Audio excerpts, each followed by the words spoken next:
Welcome U2 customer. When you using U2 your client connect to Universe or Unidata UO server, we have two different popular clients running on .NET environment. One is latest driver we call U2 Toolkit driver. In the U2 Toolkit driver, they have two connection modes. One is called native connection, and that is called UCI mode. For this demo, we're talking about native connection. Connect to Universe or Unidata server. For this U2 Toolkit driver, it's very easy to set it up. You only need to set two environment variables on your machine. Then every time you make a connection, you will create the log file. Another is called UO.NET Client. It's also running Windows .NET environment, but the logging is a little bit different. So for this the PowerPoint slide, you can see for the U2 client, for the U2 Toolkit driver, just set these two variables. One is called UCINETTRACE, is set to a log folder. Another variable called UCINETTRACESWITCH. They can set the 4 different logging label. 1, 2, 3, 4. Maximum number is 4. For your .NET, it's different. It's called app.config file, configuration file. So for the first one, you can see when you start to run the set up the environment variable, there's a two setting here. I always like to set two system variables, so make it easy to make any connection. You will see the log file. You also, if you only want user mode, you can set up a variable inside the user variable. So let's demo it. So for the U2 Toolkit, I have the program. You will see the program and start to U2K lemon is using the U2 Toolkit client. So I make provide the host name, account name, username, password, and just make a connection. Then I just run the command. You can see this machine running Universe 12.1, and after make a disconnect, then we can go back to look at the UCI Toolkit. It will generate the file called UCINETTRACE. So we can take a look the UCINETTRACE log.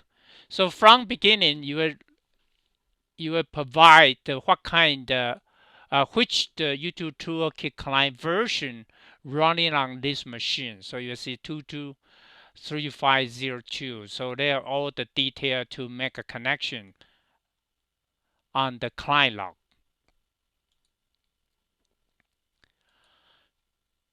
So next one, we talking about a little bit for the UO.NET application log.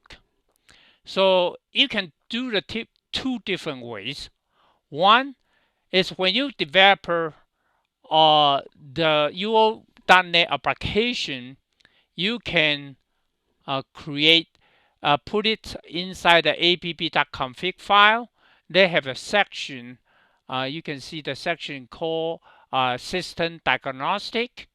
So inside they have a couple different parameter setting, and most important called Share Listener. And inside the listener, you can define where is the log file. So here, I put it on the temp folder called by listener.log file. So inside this, then you will see add the listener in the trace called my listener. So after you create an application, so running, for example, like this one is called UO.NET.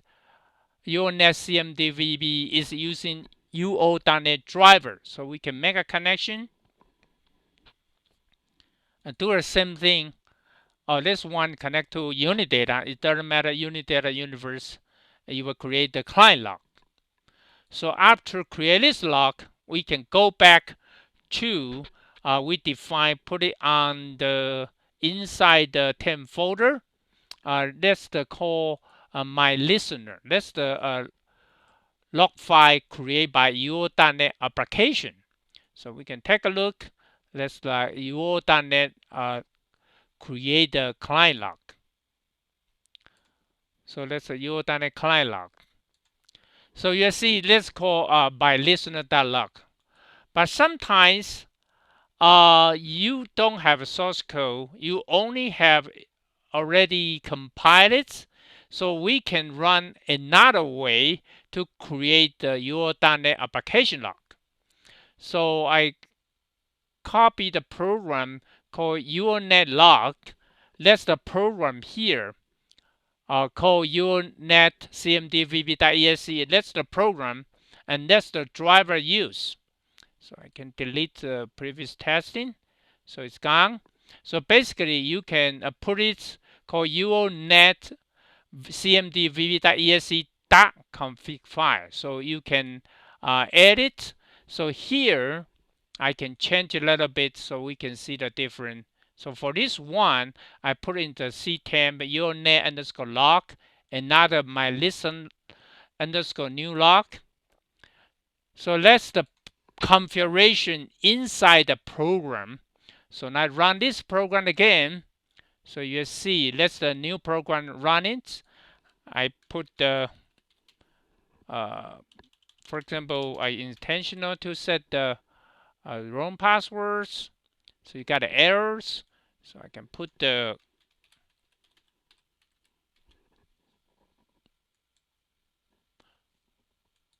so I connect twice. First time I put the wrong password, so we can go back to look at the log file. So this program actually is generated by listener new log. So we can take a look. Inside here, you should see some error from beginning. This is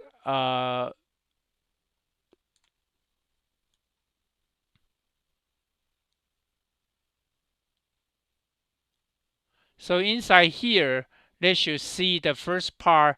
It's invalid password. You cannot connect it. And second part, you can see the connected again.